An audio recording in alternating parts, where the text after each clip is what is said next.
Zelda, and today we are talking about 4 kind of newish games we've been enjoying, and of course, me, Zelda, my dad, and Mermaid are here today.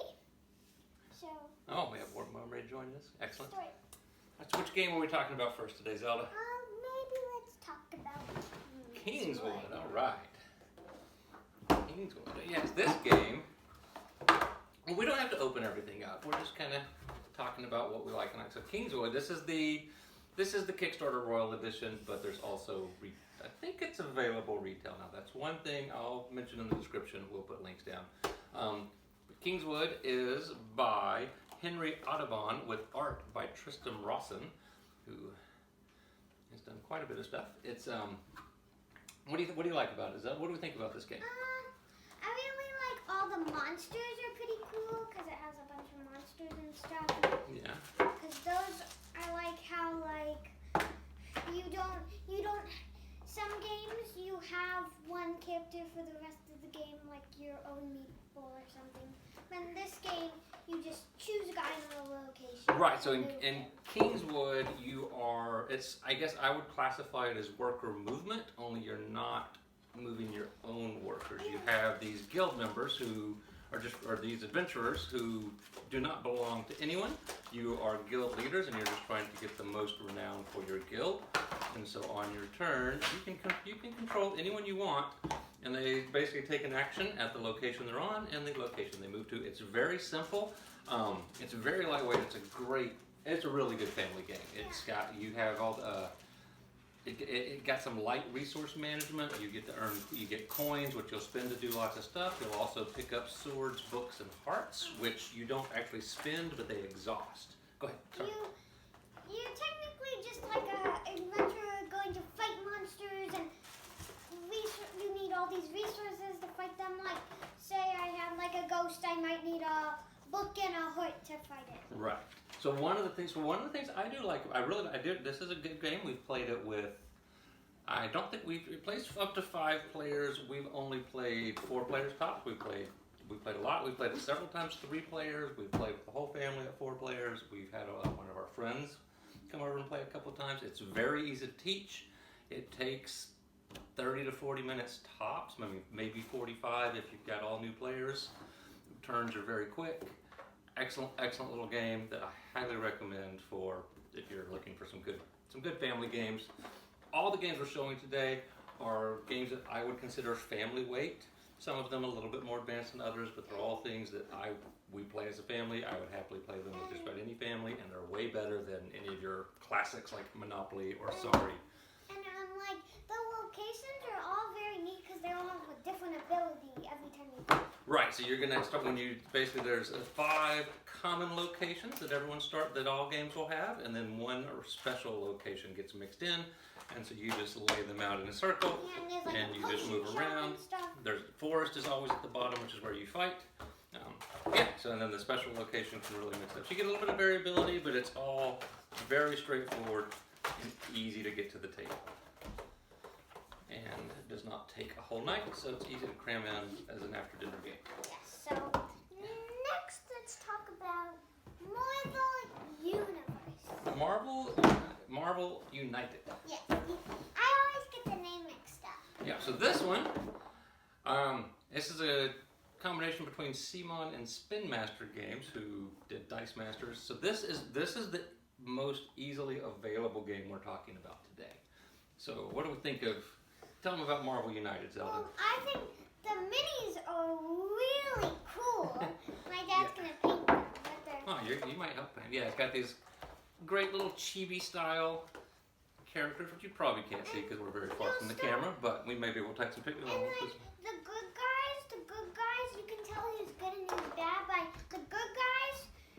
Meatballs are like the good guys are blue, and the bad guys are red, of course. Right. So this is a cooperative game. Also very fast playing, which is one of the other things I do like. I like cooperative games. We play quite a few cooperative games, but most of them, they're a little bit more lengthy. So this one is nice because you can play a full game in 30 minutes, 40 minutes? Yeah. And we played with none. Can I tell them all the characters? Sure, they're not really going to be able to see them, but we can maybe throw in some pictures. and had a little. We'll have some little somewhere around here. We'll throw in some pictures. I don't know where. So, We're making this up as we go. We So have Red Skull, and we have Ultron. We have the Taskmaster, Very good. which I barely know who it is. We have Black Widow. What's Captain Marvel. Captain Marvel, Ant-Man, and we have Captain America. We have the Wasp, and then we also have Iron Man and the Hulk. Hulk smash. Yeah, each character basically plays a little bit different. So the game, this is another. It's really pretty simple. There's a couple ways to customize it to make it harder or easier, and each boss is different. There was a Kickstarter version of this, but this is the retail version, which you can get at Target, Amazon, Walmart. I mean, it's like less than $30, and it's. I don't understand why they say Red Skull is like who you should use for your first game. I feel like he should be one of the hoarder guys. He's not. No, Red Skull's. You know, he's not nearly as powerful as Ultron or Taskmaster. I don't really know about the Taskmaster. I kind of the same. Taskmaster is not one I'm super familiar with. I have not been that up on. One thing about him, he's the Taskmaster. There you go. But yeah, no. Anyway, it's a really fun. I mean, this is a great one, especially if you've got boys, because boys don't like superheroes. Even our girls love superheroes. So the theme is really easy to get people into. So so that makes it really good. We've watched all the Marvel movies, so we're super into it. Mm-hmm. All the Marvel movies that are out right now. Yeah. They might make. Oh, there's a Thor 4 coming, and it'll have Star-Lord. Chris Pratt will be in it, so we'll have a return of that. Still not sure. Very very sad about Black Panther, of course. Chadwick Boseman. What one are we doing next? I just kind of jumped the gun there. Let's do. I'm saving one. This one? Okay. Let's do this one. It looks like there's Dalmatian. So here we have, what is this, Zelda? Red Outpost. Red Out, the Comrade Edition, which was the deluxe Kickstarter edition, which I think was $30. This game was ridiculously affordable for what it is. What can you tell us about them? You try to describe it, and then I'll give them a quick explanation. Some of my favorite things, I like for some reason, usually I'm always going fishing a lot, because there's like a little fish Well, but spot. what kind of game is it? It's, I don't think it's really that cooperative. No, it's a competitive game. It's kind of like a game where you want to get people and you want to make their moods go up, so then you get all these points at the end. Yeah, why don't you put that on the table so we can see? So this is. So some people were turned off by the theme, which I thought was actually pretty funny. But basically, you are This is during the space race, but this actually takes place on a planet very, very, very far away. The Soviets are. You're essentially trying to build your communist utopia on a new planet. So I think everyone thought it was glorifying communism, but it's really not, because part of it is this is basically a worker movement, worker influence. So kind of like with Kingswood, you just move whoever you want. As long as every worker can be moved once during the phase, and then they're out. But you can move wherever you want, as long as they're still ready to be moved. So you don't control anyone, but as you do things, their mood is going to go up or down. And so at the end of the game, you're going to score based off of how much you've influenced them and where their moods are. So your score is going to be very related to, like, if you've driven them too hard and driven their mood down, then yes, you've made this stuff. But go ahead, Tom. But one of my favorite things about the artwork is like there's all these little space cows and stuff, like little space cows. Yeah, it has pretty good. Yeah, it's got a pretty good looking board. Nice little resources. The realistic resources are comically oversized, I think. But other than that, the cards are a little thin. But hey, it was a $30 game, and it plays really. It's a fun little game. It plays probably 45 minutes to an hour for a 4-player game, so it's also pretty fast playing. The interesting thing about it is like in addition to you got the work, you know, you can influence any worker and make them move. Resources, this is a communist utopian society, remember, so resources are not owned by any player. You never have any resources in your player area other than these little crystals, which I forget what they're called. But all your resources go to the storehouse and then they get spent from the storehouse. You can actually steal resources from the storehouse and just return the supply. But yeah, so it's... And in like the deluxe version, you get these big wooden cubes. Oops, this one looks like a hedgehog. That's supposed to be a sheep, I think, because that's your wool. But also, like, sometimes, like, this fish and stuff are sometimes so big that it's like, you wish if you have this version, sometimes you wish you didn't have it, because the other one, there's just little cubes instead of big, gigantic. Well, actually, I'm not even sure if it's cubes to the other one. I think it might be cardboard. It might just be cardboard tokens, too. I don't actually know. I bet it's cubes. Wait, put this in. Alright, so yeah, that is Red Outpost. I'm not, off the top of my head, I am not sure where this is available. If you can direct order, or if this is one of those that had its Kickstarter run and then that's it. It's kind of unfortunate if that's the case. I will look and see, and if there is a place to buy it, I will link it in the description.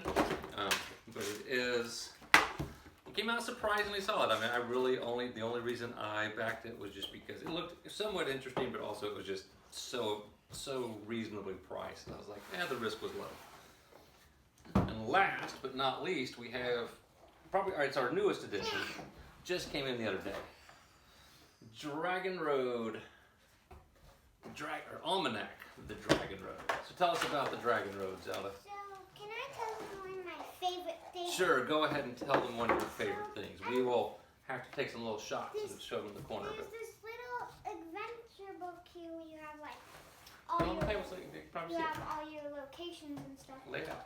But what I really like is Hold on. what I really like is all your artwork, but on the first page it has little flowers and stuff, and those are some of my favorite artwork because they're little tiny and they're really cute. Yeah, it has beautiful illustrations by Jockey Davis. It is actually this. So, the Outpost Dragon Road to me is, or the Outpost, the Almanac, the Dragon Road. It's a sleeper hit. So the reason I said the Outpost is because you start in the Outpost, but you are a merchant traveling along the Dragon Road, trying to along with a merchant caravan. One of the interesting things about it is it's a Euro, but it's a very light Euro. It's a worker placement, resource management. It's got a little bit of a ticket to ride influence with you get contracts and they're worth a certain amount of points. If you don't resolve them, they're minus points, just like your unresolved routes and ticket to ride.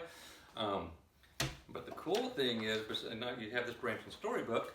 You also have, so here's the map of what you're traversing. So it's a branching path. So the game plays out over 6 rounds, or 7 rounds, I forget, but each round takes place on a different board. Hold on, can we look at this? Can we open this up real quick? So you're going to start off at the outpost. At the end, at the end of the round, once everyone's placed their workers, you start with 3 workers. There's actions to get resources, get more increase your caravan space so you can hold more resources. Normal stuff. But at the end of the round, you're going to bid to see who gets to be the guide, which is your first player, and they get to choose the next location you go to. And so each location has different placement rules, the different distribution of the types of things you can do. And then also on your way, as you leave the locations, the road itself is not safe, so you have encounters, which might involve fighting monsters, might involve fighting off bandits, or just various little things, or you meet some other traveling merchants and can buy stuff. So it's got a good amount of variability. Yes? But what's crazy is I really like mermaids, and in the game, there's one of the places is an underwater merfolk city. That's right. The sublet salt or subland salt. You have to dive underneath, and they have air bubbles. And as you start running out of air, you have to spend some of your money to get more air, or else you just can't take actions. So yeah, you've got 17 different boards in all, and each game you're gonna go through 6 of them. The first one's always the same. Then. But what's really interesting is some of them, like at one place you get little, tourist tokens, or you get coral here, or you get like, I don't know, sword tokens and stuff. You get camels and stuff. Well, yeah, one of the map locations has special camel tokens, which act as another wagon, but they only have 2 resources. Most of your wagons also have little defensive values, so when you fight, that's your strength. Right Yeah, camel. the Emperor stands. You can get a camel. So yeah, it is very light in its mechanics. It's pretty easy to teach, but it's just got so much charm and character. It's just a real joy to play. And the decision space is really good because it is, you're constantly thinking about like, oh, do I want to... One interesting thing, the bidding for first player at the end. It uses a different auction mechanic than most, and I'm not sure. With experienced gamers, I think it will be really interesting. With family, I almost want to house rule it and go back to normal auction because it's like a normal... Let me explain this real quick, Zelda. It's like a normal thing where everyone decides how much of their gold they want to bid, and they hold it out in their hand, and then you reveal. But the winner of it, usually the winner is just going to, whatever they bid, like if Zelda bids 25 gold, that's what she's paying. In this one, you only pay what the lowest bid was. So if someone bids nothing, then you end up paying nothing to hold that first player. So it makes people, you have to start thinking about, oh, how much do I want to bid? Because I may not really want first player, but I don't want people getting it cheap. So it's an interesting thing, but with kids, it's kind of harder to make them understand that subtlety. So I'm thinking a normal auction mechanic. Should we show them an example Because everything else, of bidding? oh sure, if you want. I think most people understand. But yeah, you have that. That's one thing. You do have these little player screens, and the only thing that goes behind that is your money. Everything else is public knowledge, because all your resources. You start off with these little caravan cards, which hold 6 resources, so that's all you can hold at first, and as you get more caravan cards, you'll have more spaces. So let's say like Daddy would bid 3 here. Okay, yeah, so I got my money back here. I'm I gonna... would bid like maybe So we're just, 6. So once we're doing this, we're both thinking, we go 1, 2, 3, reveal.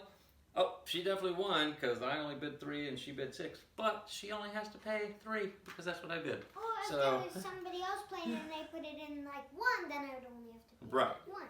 So it's that part's kind of interesting, but with most families, I would probably just say just do a normal auction, because that subtlety might be a little lost. And everything else, it's very straightforward. The end of it is all basically your last page is predominantly going to be about selling more resources, because at the end, gold is every coin is a point, and all of your fortune from your caravan cards, contracts, whatever. So you just add up all your points. Most points wins. And that is Almanac Dragon Road, which is by Scott Alms with art by Jacques Davis. And again, like I said, and beautiful art, excellent graphic design, just the illustration, everything is super clear. It's published by Colossal Games. This was the Kickstarter edition, so it comes with the free expansion.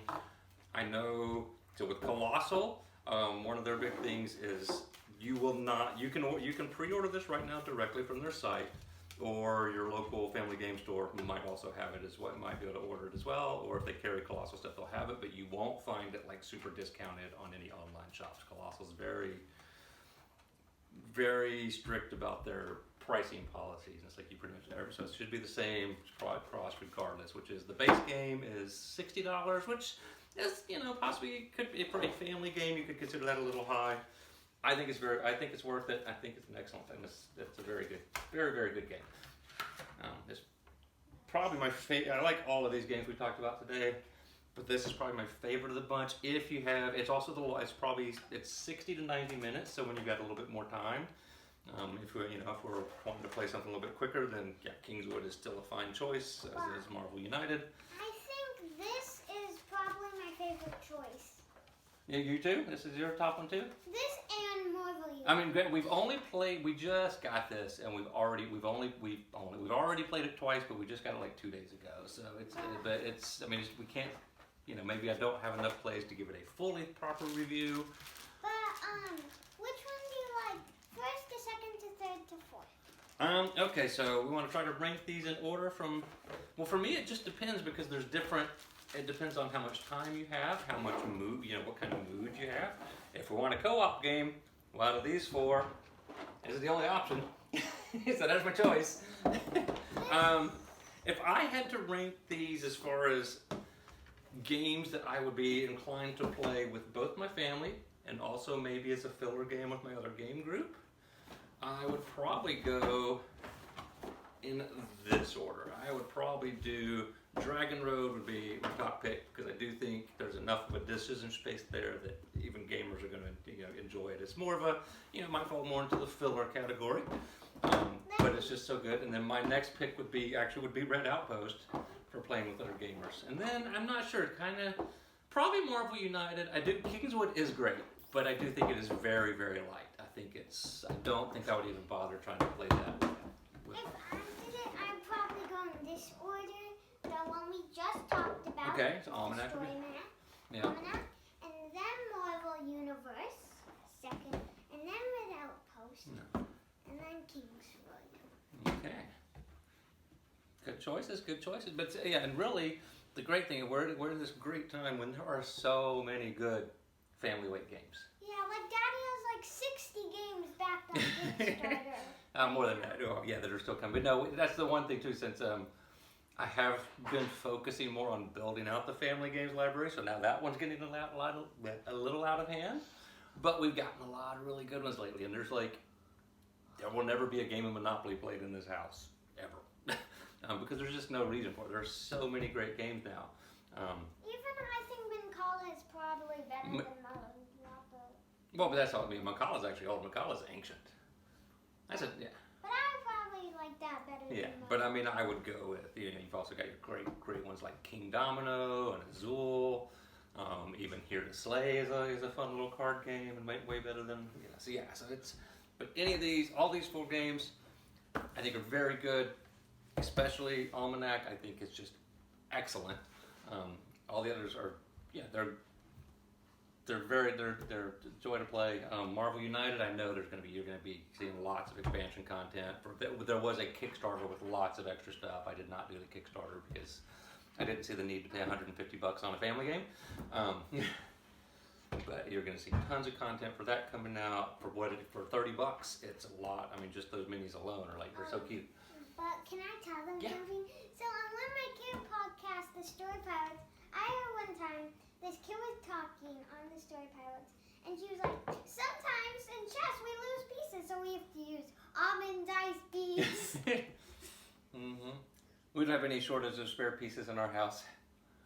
All right, well, I think that about covers it. I know we ran a little bit. We kind of rambled a little long. We're just still... We have to clean the house. We do. Yeah, there's a lot of cleaning to be done here. And it's 4:21 here. It is 4:21, and also, especially in these days when, we've all, especially if you're in the U.S., you've probably been dealing with the coronavirus for quite a while. Now we have another big surge, and we're going to another round of lockdowns. So I'm very thankful for games I can play with my family, especially games that I also really enjoy, because I know that could definitely be, as a gamer, that can sometimes be a problem of being like, oh, I don't want to sit down and play Shoots and Ladders. What's really interesting is I see two games that Daddy has that look like books. One is way taller than this one. The Dice Throne. And it has the Dice Throne season one we will have it. And this one also looks like a book. Actually, also the Hexplorer stuff all kind of looks like a book too. I've got a couple others that look like books. Sissy, come. Okay. Yes, we'll have a brief little thing from Tempestage, and she's a brief appearance from the other daughter. Which of these is your favorite, Tempest? If you would rank them 1 to 5. Or just how would you rank these if you were to go? I know you only got to play this once, but you did seem to enjoy it, even though I didn't really tell you how the ending game I ended. don't know. It's really hard. I have all of them. Yeah. Which one will you go for second time first? Well, I really like the Dragon Road. Yeah, so that sounds like Marvel United. yeah. My top 2. I think I found a school sticker You did. from Anna. What about Kings? I mean, you've won the first couple. I don't know which one to pick Yeah. because I look them all Yeah. a lot. Mine are. I can't pick between Kingswood, the Dragon Road, and then Marvel United. My order was this one, this one, this one, this one, and Daddy's was what was yours again? Mine, well, it would depend. This one was definitely first. If I was playing with other of my game group outside of the family, I think Red Outpost would be the second. And then I don't even know if I would bother. I don't. Kingswood I wouldn't even bother with the family group. This is for me. This is purely a family weight game. I would not play this with my game groups. Marvel United could be a fun little co-op filler just to like get things started. But his board game group is more advanced than us family. I don't know. Well, you're getting pretty advanced there too, Zelda. But it's. I played Shalia, and I probably play better Shalia than most 6-year-olds. You play as good at as most adults, so don't underestimate yourself. Anyway, that's all. So it sounds like we have pretty much a unanimous decision on Almanac being excellent. Oh, and our camera operator has just banged the camera. Boom, boom, boom. All right, Zelda, you want to say goodbye? Yes. Adios, amigos. Adios, amigas and amigos indeed. Ciao.